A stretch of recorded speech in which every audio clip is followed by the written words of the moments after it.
फिराक गोरखपुरी जी की गजल, उसकी व्याख्या करेंगे। तो पहले ही आप गजल देखिए।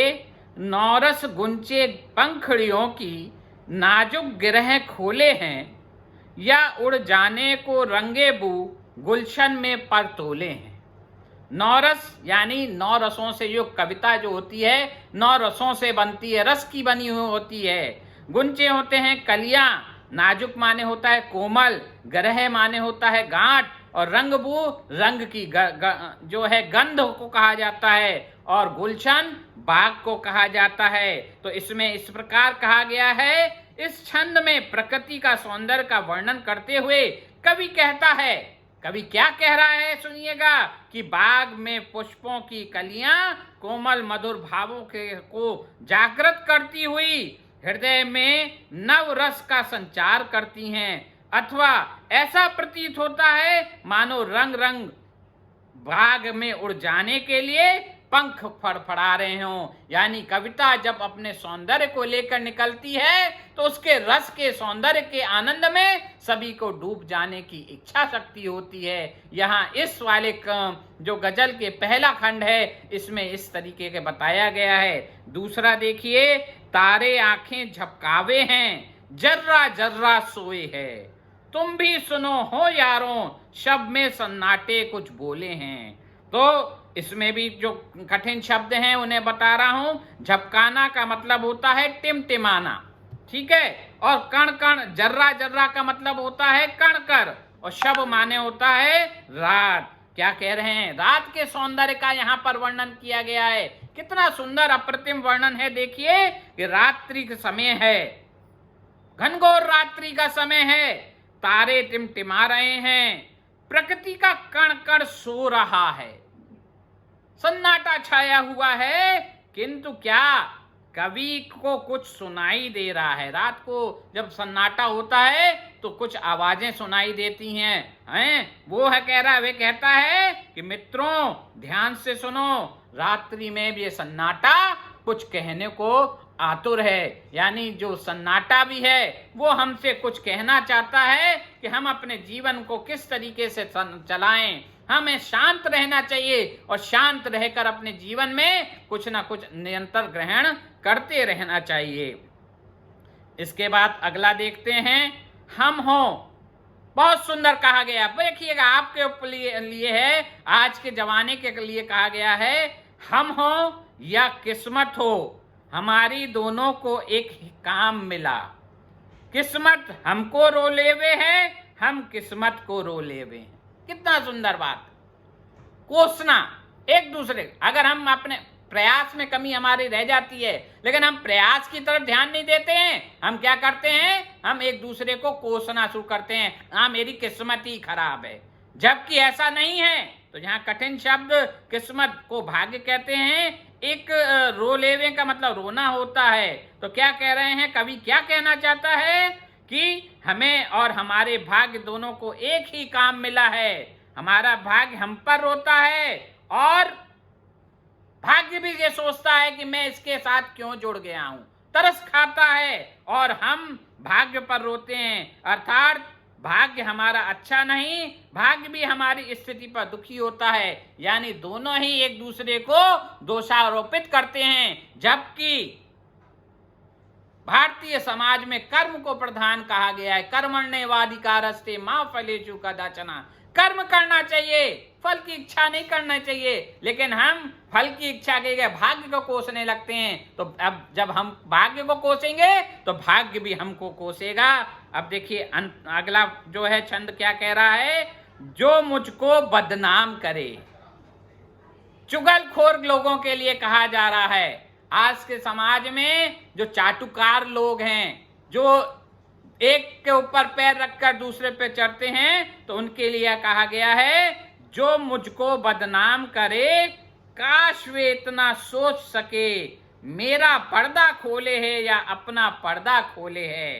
काश मतलब शायद और होता है, और पर्दा माने होता है रहस्य।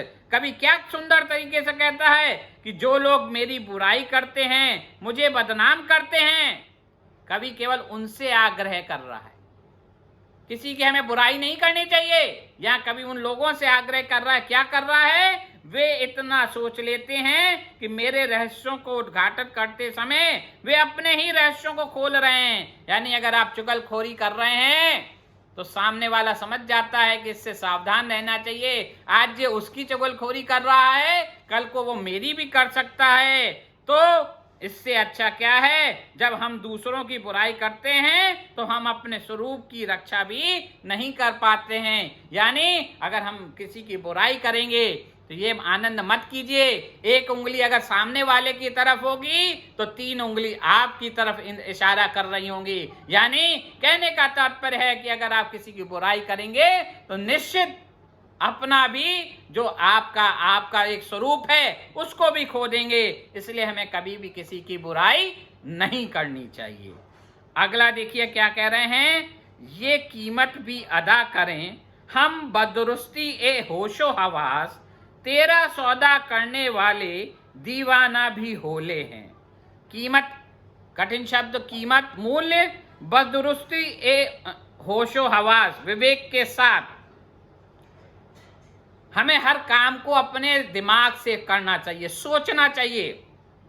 कोई कार्य आए तो तुरंत उसको संपादित करने नहीं लग जाना चाहिए, पहले उसको बारे में सोचना चाहिए, उसको सही तरीके से संपादन करने के लिए रणनीति बनानी चाहिए, तब उस कार्य को करना चाहिए। तो कवि यहाँ वही कह रहा है कि वो यहाँ पर इस खंड में कवि जो है वो एक आशिक के रूप में बात कर रहा है। आशिक अपनी मशूका से कहता है कि हम पूरे होशो हवास अर्थात विवेक के साथ तुम्हारे प्रेम की ये कीमत को अदा कर सकते हैं। यानी मैं पूर्ण रूपेण तुम्हें समर्पण हो सकता हूँ, जो चाह मुझसे ले लो।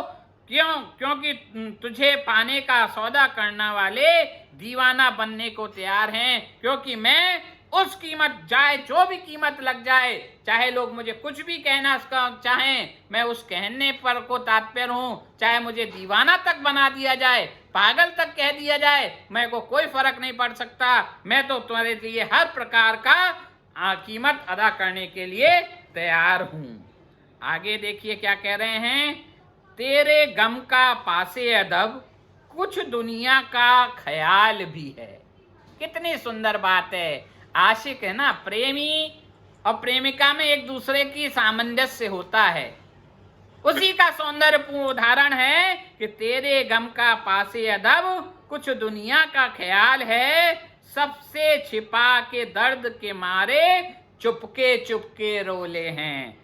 कठिन शब्द है। गम माने दुख होता है, पासे अदब होता है सम्मान का भाव, और ख्याल माने होता है ध्यान। तो कवि क्या कह रहा है अपनी प्रेमिका से, वो कहता है कि हमें तेरे दुख के प्रति समान भाव रखना चाहिए। जो तुम परेशान हो, तुम मुझसे दूर हो, मैं इसका सम्मान करता हूँ। दूसरा, हमें दुनिया का भी ध्यान रखना चाहिए, क्योंकि ये दुनिया जो है बहुत खराब है। अगर उसे पता चल गया कि हमारे बीच का संबंध, तो हो सकता है ये संबंध ही समाप्त हो जाए, हमारे प्रेम के सौंदर्य का अंत हो जाए। इसलिए वो कहते हैं, इसलिए तेरे प्रति अपने प्रेम को सबसे छिपाते हुए हम दर्द के कारण चुपके चुपके रो लेते हैं। यानी हम जो तेरे प्रति प्रेम है उसको जागृत तो करना चाहते हैं, लेकिन समाज के कारण क्या करते हैं, हम उस प्रेम को छुपा लेते हैं। क्यों? क्योंकि अगर नहीं छुपाएंगे तो निश्चित एक दिन ऐसा आएगा कि हमारा प्रेम हमसे दूर हो जाएगा। इसलिए हम ये कार्य करते हैं।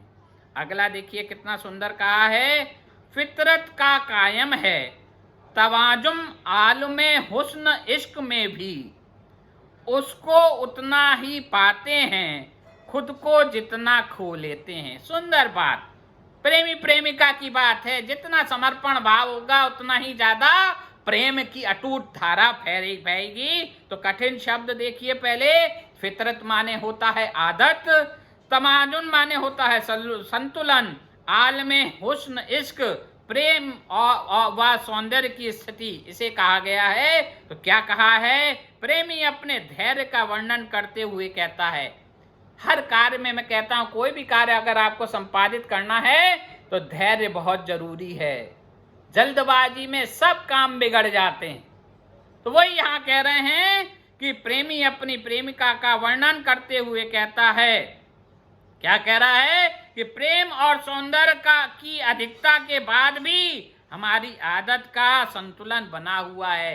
हम दोनों एक दूसरे से अथाह प्रेम कर रहे हैं, लेकिन सामंजस्य संतुलन को भी एक स्थिति में रखे हुए हैं, कहीं ऐसा ना हो कि ये संतुलन बिगड़ जाए, यानी प्रेम जो है अथाह हो जाए, जो एक स्वरूप को गलत धारण कर ले, ऐसा नहीं होना चाहिए। अर्थात स्वभाव में कोई परिवर्तन नहीं है, क्योंकि प्रेमिका को पाने के लिए अपने को खोना पड़ता है। प्रेमी में प्रेम में जो जितना डूब जाता है, उतना ही प्रेम के समीप का अनुभव करता है। कहने का तात्पर्य कि अगर आप प्रेम कर रहे हैं तो पहले प्रेम में डूबना सीखना पड़ेगा, प्रेम के प्रति समर्पण भाव देना पड़ेगा। जब आप ये समर्पण भाव ले आएंगे, तभी प्रेम जो है वो आनंद को आपको, सौंदर्य आपको देना प्राप्त करेगा। इसलिए प्रेम पाना है तो श्री कृष्ण और राधा को देखिए, जहां अटूट आनंद प्रेम है, उस प्रेम को ही हमें यहाँ जागृत करना चाहिए। अगला देखिए खंड क्या कह रहे हैं, आबो तबा अशर न पूछो, आबो तबा अशर न पूछो, तुम भी आंखें रखो हो, ये जगमग बेतों की दमक है, या हम मोती रोले हैं। बहुत सुंदर बात, बहुत सुंदर बात। हर कार्य को समझने की इच्छा शक्ति होनी चाहिए। कोई भी बात अगर कही जा रही है तो आप भी वो समझते हैं, लेकिन उस समझ को समझदारी में परिवर्तित करना वो आपके ऊपर होता है। तो पहले कठिन शब्द देखिए, आबो तबा अशर, यानी चमक दमक के साथ, और बेत माने होता है शेर, शेरों और शायरी वाला शेर, असली वाला शेर नहीं जिसको के देख के आदमी घबरा जाता है। यहाँ शब्दों के वर्णित स्वरूप का जो उर्दू में जो उनके लफ्ज होते हैं, उनको कहा जाता है शेर, जो सौंदर्य को प्रकट करते हैं। तो क्या है कहा है कवि, क्या कह रहा है कि चमक दमक की बातें ना करें, क्यों, तुम्हारी भी आंखें हैं, स्वयं सौंदर्य को देखो। अरे अपने आप जो चीज है सामने, उसका अनुभव स्वयं करो ना, किसी और से कहने की क्या बात है। ये जगमाते हुए शेर हैं, यानी जो कवि शायर शेर लिख रहा है, उनमें बहुत जगमगाते का मतलब होता है गूढ़ अर्थ लिखे हुए हैं, उनकी चमक है। अथवा ये समझो ये हमारे हृदय की पीड़ा है, हमारे आंसू भी छंद बंद कर निकल आए हैं। सबसे पहला कवि कौन था, आह से निकला होगा प्राण। कविता जब निकलती है, कवि सब साकार होता है जब वो हृदय से सोचता है। दुखी हृदय ज्यादा अच्छा काव्य कर लेता है। तो कह रहे हैं अगर आपको काव्य समझना है तो आपको हृदय से समझना पड़ेगा। क्यों? क्योंकि ये शेरो शायरी है वो हृदय अंतरात्मा से निकलती है, और जो चीज अंतरात्मा से निकलती है उसको आनंद देने का प्रयास स्वयं करना होता है, उसके अर्थ को ग्रहण स्वयं करना होता है। अगर नहीं कर पाएंगे तो अर्थ आपके सामने प्रस्तुत नहीं हो पाएगा। अब अगला देखिए क्या कहते हैं, ऐसे में तू याद आए। फिर प्रेम के लिए, प्रेम की जितनी परिभाषा की जाए अनंत परिभाषाएं हैं।